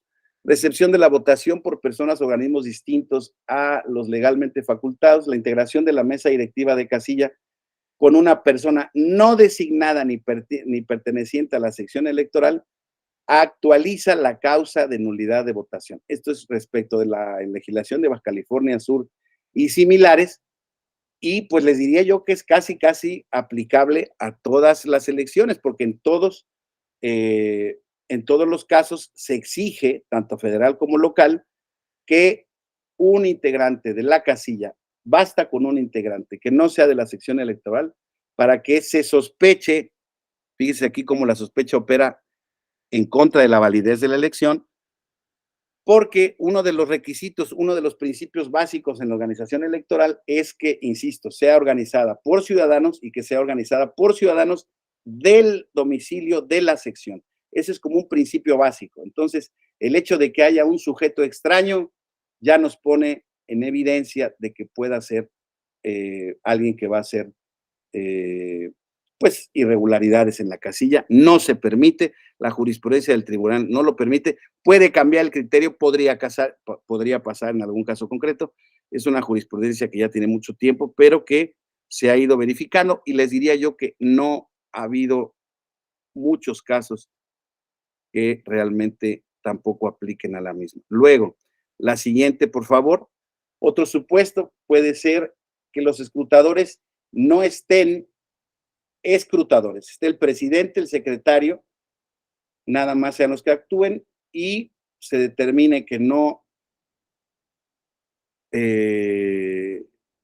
existían. En un principio, que no actuaron, perdónenme, en un principio se establecía que con esos dos escrutadores la casilla se consideraba indebidamente integrada y entonces se anulaba la votación recibida en la misma.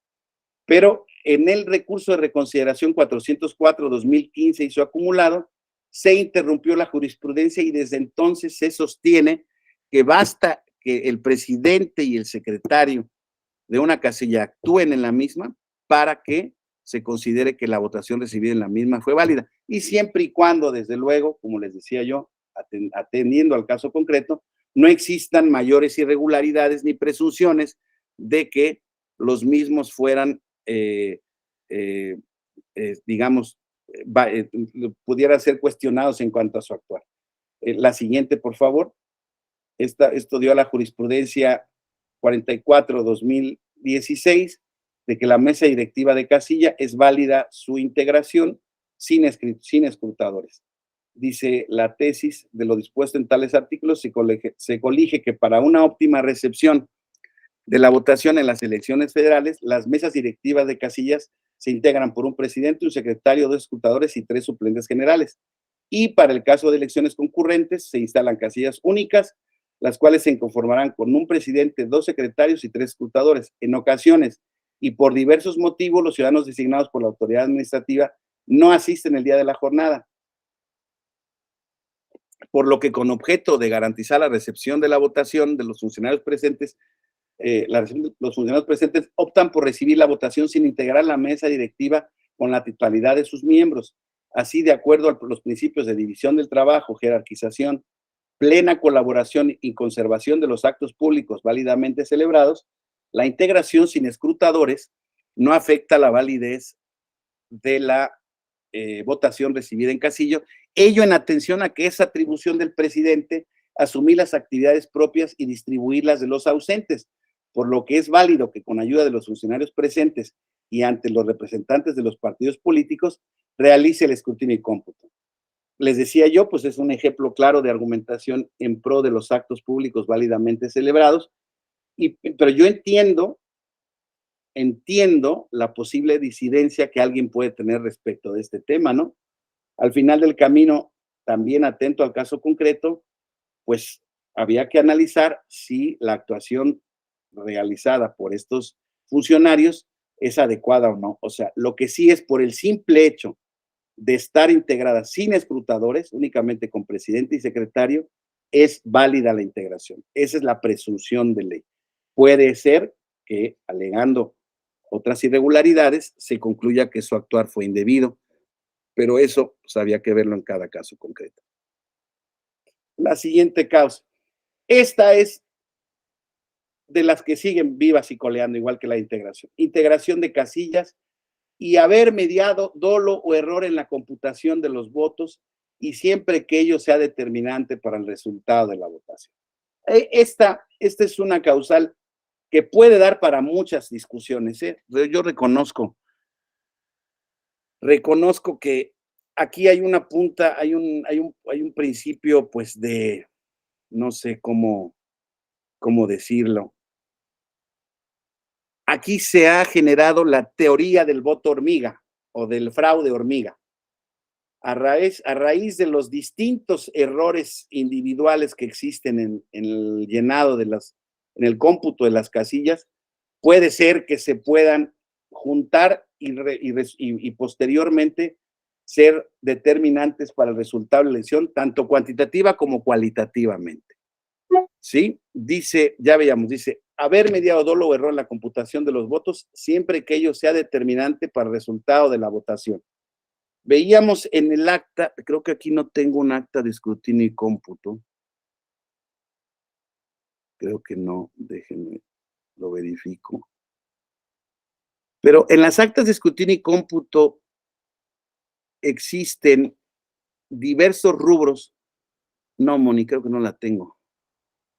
Pero mañana les ofrezco iniciar la conversación, se las ofrezco ponerla, empezar con esto. Entonces, perdón.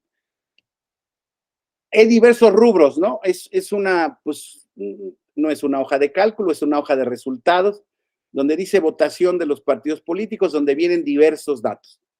Primero, ciudadanos inscritos en la lista nominal, ¿no?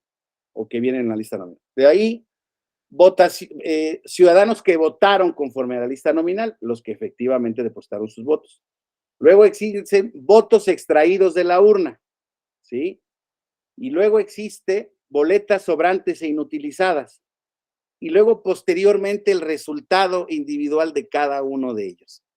Y pues eso da para un necesario cruce de datos, compañeros. Se supone que todos los datos deben de cuadrar, ¿sí? Salvo diversas cuestiones. Es muy común, o era muy común, no lo sé, ¿para qué les miento? Yo no lo he hecho, pero yo sí conozco a gente que lo ha hecho, pero no sé si es mucha gente o no. Y ha pasado en algunos casos en donde se ha llegado a probar que ciudadanos votan y se llevan la boleta. Se llevan la boleta de recuerdo. Puede ser una estrategia incluso de partidos políticos del candidato para posteriormente preconstituir una posible irregularidad. Oye, junto varias boletas y luego las marco, las nulo, les hago lo que yo quiera y entonces en conjunto las siembro en algún lugar. Ha pasado mucho. Eso pasa mucho.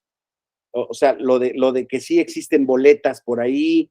Oiga, mira, es que estas boletas estaban en esta bodega, en esta casa. ¿Qué hace ese material ahí? Puede pasar. Ahora bien, como los que hacen las cuentas, esos llenados, ¿qué les quiero decir? O sea, por decirles algo, vamos a hacer un ejercicio sencillo. Hay 100 boletas, concédame lo siguiente, hay 100 ciudadanos inscritos conforme a la lista nominal, ¿sí? En consecuencia, hay 100 boletas electorales disponibles. En consecuencia, y ahí votaron 50 electores conforme a la lista nominal. Entonces, la lista nominal debe tener 50 taches, ¿verdad? Y de la urna, votos extraídos de la urna, se deben de extraer 50 votos. Y de la suma de los votos que reciben los candidatos, más los votos nulos, más de los candidatos independientes, o no registrados, perdón, debe de dar 50. Esa es la operación perfecta. En muchas veces no da. No da. Se hace una auténtica pachanga, porque se confunden los conceptos. Por eso dice haber mediado dolo o error. Yo les quitaría aquí el dolo, amigos. El dolo se tiene que probar, ¿no? La conducta maliciosa, debidamente encaminada a lograr un resultado injusto o inválido, pues hay que probarlo. Yo me quedo con el error. Para mí la causa es el error. Entonces, ese error, dice aquí, tiene que ser determinante. Y a veces, les vuelvo yo a decir, si quieres cuadrar las cuentas, no te cuadran por 3 votos. ¿Y cuál es la diferencia entre la votación? Y hay rubros importantes a verificar. Los rubros que el tribunal ha determinado, ahí vamos a ver si viene más adelante. Bueno, si quieres, la siguiente, la siguiente era, perdóname, creo que es a ver, ¿dónde estoy? No, antes, Mónica, creo que estábamos antes. A ver, me antes, por favor. Ándale, ahí estamos. No vienen las operaciones, pero mañana con la siguiente, por favor. Evidentemente, el bien jurídico tutelado, pues de la certeza, esto es, insisto, de las partes fundamentales en toda elección, pues es que los cómputos se emitan bien, es que los votos se emitan bien y se cuenten bien. Eso es lo que nos dicen las autoridades electorales, eso es lo que decimos los tribunales electorales. Tenemos que verificar que los votos se hayan emitido bien por quien deben emitirlos, a quien deben emitirlos, pero sobre todo que se cuenten bien. Y les vuelvo a decir, en este tema hay una cantidad de series de posibles datos a comparar en donde el llenado de las actas no es correcto. Y si el llenado de las actas no es correcto, entonces tenemos que advertir ahí sí de qué magnitud es el error. Entonces les decía yo, los puntos que se contrastan fundamentalmente es el de boletas ciudadanos que votaron conforme a la lista nominal, boletas extraídas de las urnas y votación total para los partidos políticos. Esos 3 rubros fundamentalmente deben de cuadrar para efecto o de cuadrar, si no cuadran, que no cuadren de manera tal que no haya una discrepancia entre el primero y segundo lugar, pero muchas veces les digo, los partidos políticos impugnan ese error de esa casilla, sabiendo que no es determinante para la casilla como tal, porque la diferencia de votos es mayor a la irregularidad que se encuentran, pero tratan de hacerla en muchas otras casillas y luego trasladarla al resultado final de la elección. Entonces, con base en ello se quiere establecer. El tribunal ha tenido criterios consistentes. Bueno, ha tenido varios criterios en el sentido de que eso no existe. La condición de la nulidad de la votación, de la causa de nulidad de esa votación, es que la misma sea determinante para el resultado de la casilla y no de la elección. Oiga, licenciado, doctor, pero si esa irregularidad es determinante para el resultado de la elección, hay un par de casos donde la Sala Superior, por mayoría de votos, lo consideró en un par de municipios, también no recuerdo los nombres, donde se alegó en una votación que no era tan pequeña, era una votación de aproximadamente 35,000 ciudadanos, pero la diferencia de votos había sido prácticamente de unas decenas de votos, eran muy pocos los votos de diferencia, y con la irregularidad de 2 o 3 casillas, no me recuerdo exactamente, pero vamos, concédame 5 o 6 casillas, se lograba alterar, o sea, esos votos irregularidades podrían alterar el resultado de la elección. Por mayoría de votos, en 2 casos, la Sala Superior dijo que eso era positivo. Mañana les doy los datos, te los ofrezco. Además de traerles el acta de escrutinio y cómputo, déjenme anotarlo porque si no, luego yo prometo cosas y luego no las cumplo. Entonces,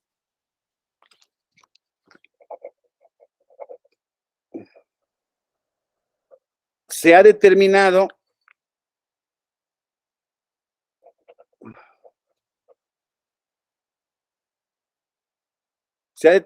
que esas irregularidades que afectaban a la casilla podían trascender a la elección en esos casos concretos. La minoría, entre la que se encontraba en ese entonces el magistrado para el que yo trabajaba, decía que no, que eso era trasladar de manera ilegal una sanción que no estaba contemplada en la ley. Sin embargo, quienes alegaban en la otra posición, la posición mayoritaria al final del camino, decían que esa posición se concentraba o pretendía prevalecer o que prevaliera el principio de certeza jurídica en los resultados, y creo que es atendible, ¿eh? Son, en mi opinión, son sostenibles las dos posiciones. Una que podría ser pues más encaminada a defender el principio de los actos públicos válidamente celebrados, y otra, y establecer que esa es una sanción que no estaba reconocida, prevista en el sistema de nulidades, o no se podía inferir una interpretación hermenéutica del sistema de nulidades, pero los otros decían que sí. Entonces, mañana les traigo los casos, se los ofrezco porque son casos importantes, y sí son casos que son anulados y pretendidos en muchos casos, y creo que tienen su miga. Yo, si bien es cierto, en un principio comparto la posición conservadora, digámoslo así, creo que el otro resultado podría ser más justo, podría dar más justicia. Creo que sí.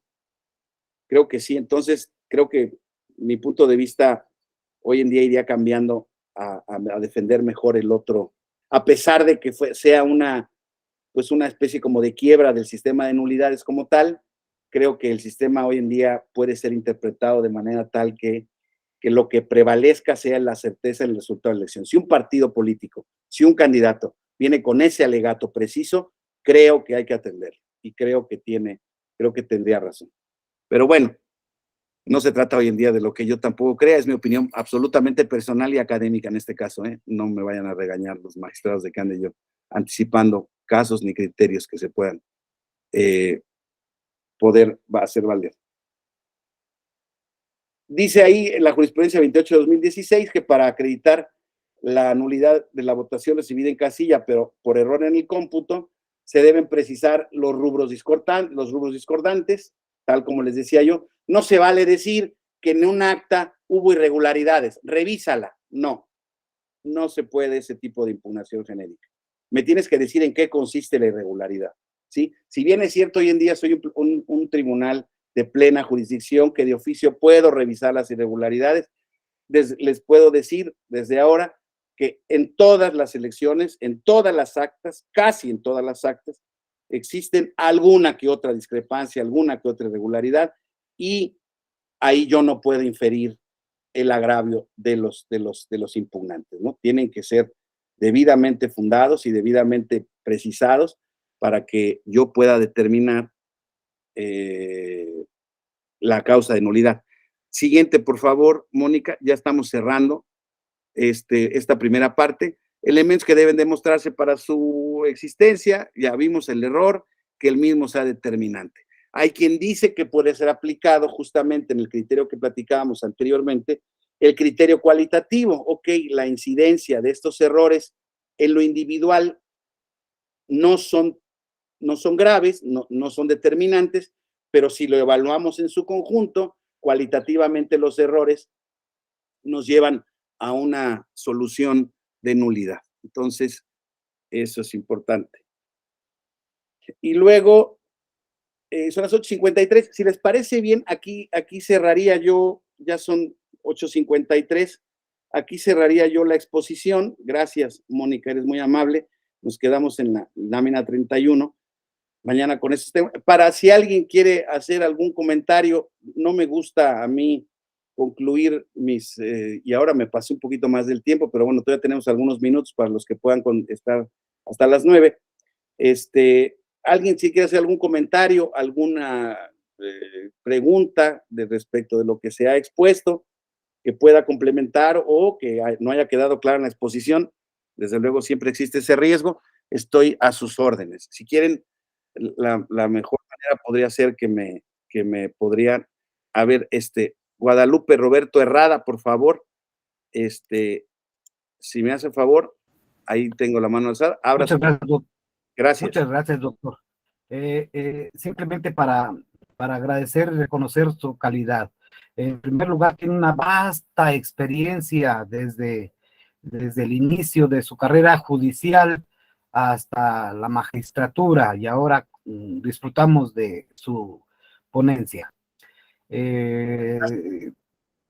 Con la práctica que hemos tenido desde la casilla, desde los centros de recolección de paquetes, hasta ser consejero del Consejo General en Aguascalientes, doctor, he tenido la oportunidad de presenciar distintos criterios que se adoptan en el escrutinio y cómputo de casilla por los funcionarios competentes. Derivado de ello de simplemente el criterio diferente que se adopta o motivado por la capacitación que reciben. Cuando nos llega el paquete al Consejo Distrital, tenemos otros criterios apegados a las instrucciones de la capacitación y derivados precisamente de las jurisprudencias. Entonces, el número de votos nulos se ve diferenciado, el número de votos a favor de un partido u otro se ve diferenciado desde la casilla, que es donde se realiza el primer cómputo, hasta el cómputo distrital, el día de la votación, o bien el día del cómputo final, a nivel distrital. Tanto en materia local como en materia federal. Soy fundador del IFE, soy fundador del Instituto Estatal Electoral de Aguascalientes. Entonces, estas diferencias de criterio radican principalmente en la capacitación, doctor. Por un lado, por otro lado, le dejé por ahí una nota en donde hay usted se refiere al voto hormiga, y acá en Aguascalientes se le llamó desde el 97 el voto brujo. Doctor, muchísimas gracias por todas sus atenciones. Gracias, muy amable, don Guadalupe Roberto Heredia. Sí, desde luego, es que es una labor verdaderamente complicada, les decía yo. Gracias a Dios, a mí, se los confieso abiertamente, no me ha tocado sacarme la rifa, porque puede ser una rifa del tigre, ¿eh? Mucha gente, y de verdad yo admiro a los ciudadanos, mucha gente que conozco, sí le ha tocado participar como funcionario de casilla, gente capacitada, gente que se queja de lo complejo que es, incluso habiendo sido capacitados, teniendo un conocimiento profesional. Me imagino que para contadores no debe ser mayor problema, pero incluso para gente que tiene un conocimiento técnico, pues digamos en otras áreas, no es fácil el llenado, y desde luego las capacitaciones tendrían que ser plenamente uniformes a nivel local, a nivel federal, y eso pues lo hacen capacitadores electorales que son contratados ex profeso para ese tema. Desde luego todos pasan unos examen de conocimientos y tienen que tener, se presume que son capaces. No es fácil de cualquier manera, no es fácil después de tener una clase o de tener una capacitación, al momento de llegar otra vez y enfrentarse con los documentos, no es fácil llevarlos a cabo con precisión. Entonces, sí, esto da muchos temas. Además, les vuelvo a decir, luego las cuentas no salen porque gente se llevó los votos, ¿no? O sea, existen ciertas irregularidades donde, o gente que tenía una boleta de más y la llevó. ¿Cómo? No me pregunten, a lo mejor la voto de otra persona, y llegaba e introducía 2 boletas, entonces salían boletas de más. Y aquí una de las presunciones de que hubo una manipulación indebida es que hayan votos de más, ¿no? No tanto que haya votos de menos. Si hay votos de menos, la presunción es que el elector se los llevó. Y si hay votos de más, ¿cómo le hacemos? ¿Esos de dónde salieron? Si no nos dan las cuentas respecto de los que... Eso iría contra la presunción o contra la práctica que les platicaba yo del embarazo de las urnas. Pero bueno, si no hay alguien que quiera levantar la mano, compartirnos algo, entonces daríamos por concluida. Es la hora, todos tienen actividades que hacer, tenemos actividades que hacer, y entonces no quisiera desde luego abusarme de su tiempo ni pasar. Mañana completaríamos la exposición a partir de las 7 de la mañana como esta, y no me queda nada más que agradecerles la atención y su presencia por esta primera sesión, y bueno, pues desde luego decirles que mañana los veo. Les agradezco.